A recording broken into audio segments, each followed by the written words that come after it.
Arc Raiders. Playing Arc Raiders makes you feel like you're essentially playing softcore Escape from Tarkov, but with robots in third person. Arc Raiders is developed by Embark Studios and Nexon. Here's the story. So basically, humanity was wiped out by a global environmental collapse that obliterated the majority of humans. Then, just as humanity was crawling back out of the gutters and getting on their feet, some robo-boys called Arc began inexplicably falling from the sky, and they began harvesting resources from the remnants of society, forcing the humans on the surface to form a giant underground colony called Speranza to hide from the machines. It's speculated that the machines came from wealthy humans that fled Earth after the environmental collapse, and they're trying to reclaim the surface for themselves. You play as a raider, an individual tasked with going to the surface and risking their lives against the machines to bring resources back to Speranza. However, as you'll find out, resources are sometimes scarce on the surface, and raiders can sometimes be greedy. The story is totally in the background of this game. The main focus is the actual gameplay. The only thing that could be viewed as story related is doing the quests that the traders give you and sometimes watching a cutscene after handing in the quests. There is no cutscenes that actually happen like while you're in raid or anything.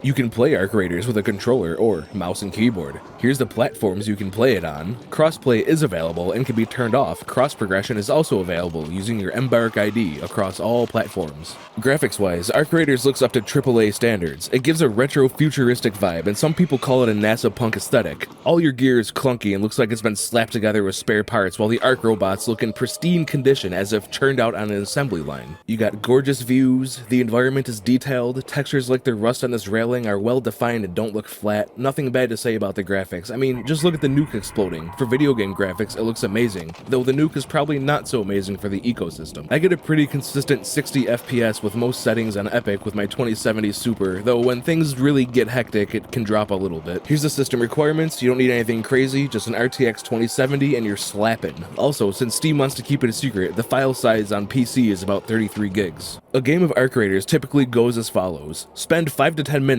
curating the perfect high-tier head kit in your stash and making sure everything is just right. Then pick the map you want to play on and get in the game. Once in the game, you have a plethora of options. You can go around and vacuum up all the loot you possibly can until you're fat, over-encumbered, and can barely walk. You can choose violence and go look for players that have been so kind as to loot the map for you. Slaughter them. Let them say something nice about your mother. Doesn't change anything that your mom's a whore.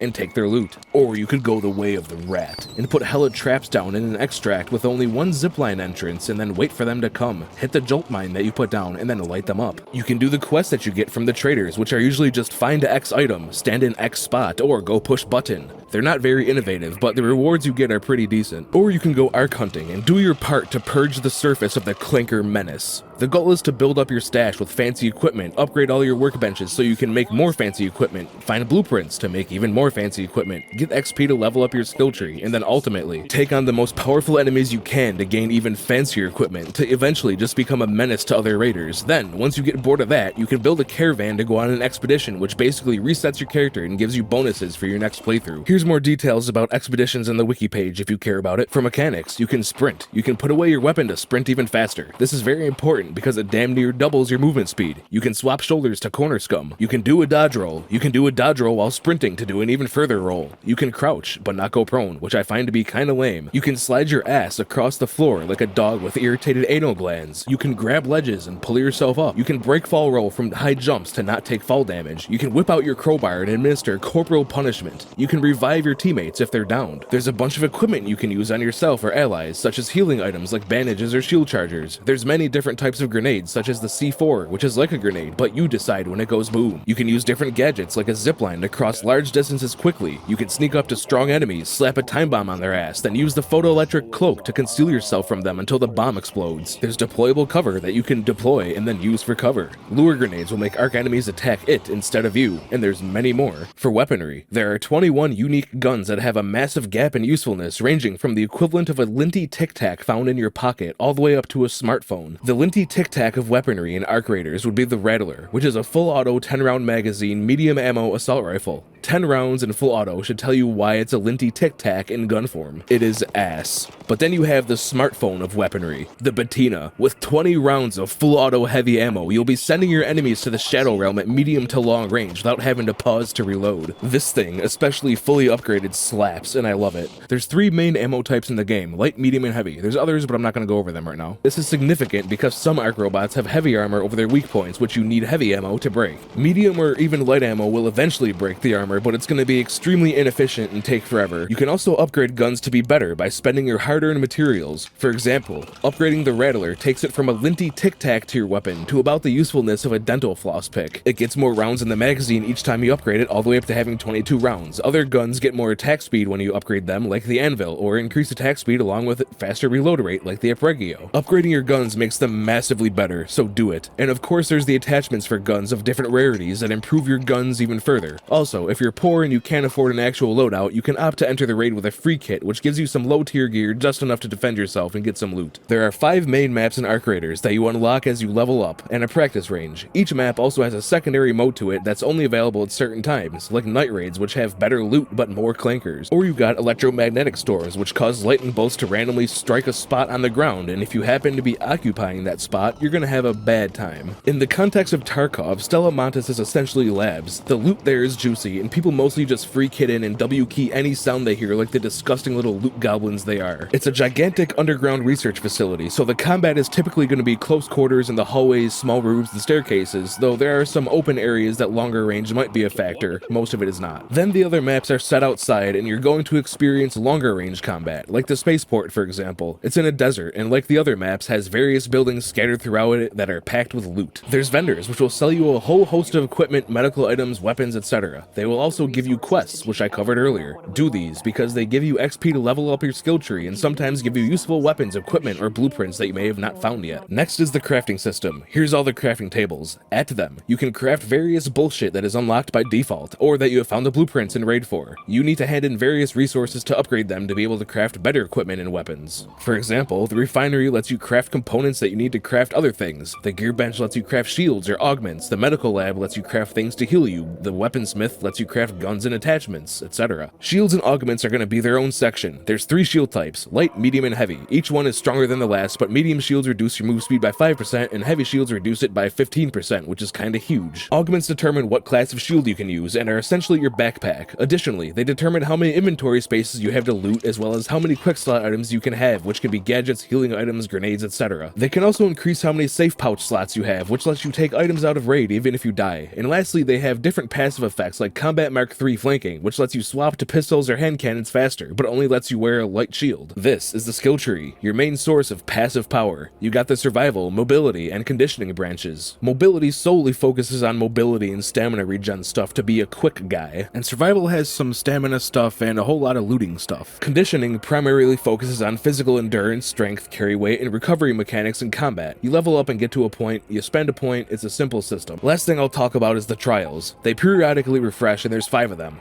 One of which at the time of recording is dealing damage to leapers. If you deal a certain amount of damage to a leaper, you get stars based on how much damage you did, and at the end of the raid you get some sick loot based on how many stars you got, and you can do that for every trial, so they're a good source of loot. For enemy variety, it's great. There's about 16 unique arc robot enemies. You got wasps, which just fly around and have machine guns on them, and they'll try to use those to make some additional holes in you. There's hornets that have armor on their front wings and try to shoot you with their taser thing. There's snitches that will patrol areas, and if they see you for too long, they'll call in some wasps and hornets to ruin your day. There's annoying ass balls that roll around. You have the kamikaze variant that tries to blow up on you. You have the flamethrower variant that is armored, shoots fire, and also explodes into fire when it dies. Then you have the more dangerous elite enemies like the Leaper that if you piss it off will leap literally across the entire map just to beat your ass. Oh, you thought you were safe on top of buildings? No. Their main attack is stepping on you, but they also have an AoE kinetic blast that does a bunch of damage in an area around them. The Rocketeer flies around, beeps really loudly, and shoots missiles at you. Shredders are only found in Stella Montes, but they basically just fly around, and if they find you, they shoot a shotgun in a 360-degree radius around them, which, as you'd imagine, is not very good for your well-being. And of course, there's other human players. You're both raiders, and you're fighting for the lives of everyone in Speranza, and there's a shared sense of camaraderie to oppose the genocide being perpetuated by the Arc robots, right? Wrong!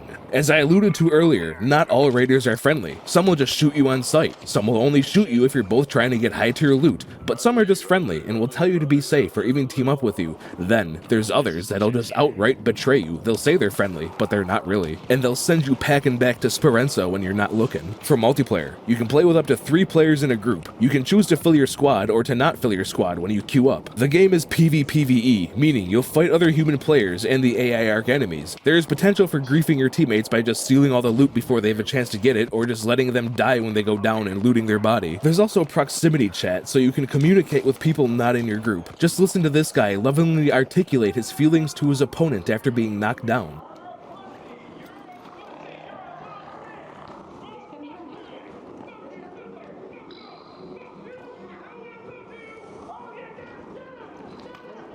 Lovely. Anyways, if you don't want to talk though, you can use the phrase and or ping wheel to convey pretty much any simple message to your team or other raiders around you. There is no pay to win, which is cool. There are hella cosmetics though that are unlockable through a Helldivers-esque battle pass system where you use cred to buy skins, skin accessories, premium currency for skins, emotes, and packs which can contain equipment items like grenades and shield chargers. You can also just buy the skins outright with real money currency though. For cool not cool, in my 80 hours of playtime I've only had like 2 disconnects and you're able to reconnect back into the same game, so that's really a non-issue. I wish games like these would have a way to revive yourself if you're solo. Maybe tie it to an expensive item, kind of like how Apex Legends had a legendary shield you could revive yourself with. But at least you can extract while you're downed. I also have gotten stuck in little cracks and crevices pretty often, but it's not so bad because a fixed player button pops up and you can jiggle yourself out of there with it. To recap, as I stated earlier, Arc Raiders is essentially soft-core Tarkov. Everything is simplified and nearly every item is actually useful. You're not crouching in the corner, scared, poor and alone, eating some saltines you found on a dead scav and getting dehydrated from it. All of the workbenches are actually useful. There isn't 300 types of ammo, 260 of which are useless like in Tarkov. It's just light, medium, and heavy. There's no, I brought my tier 5 armor, only to get one tap through an armpit hole. You don't get one-shotted out of nowhere. It's better optimized. It doesn't take 10 to 15 minutes to load into a raid.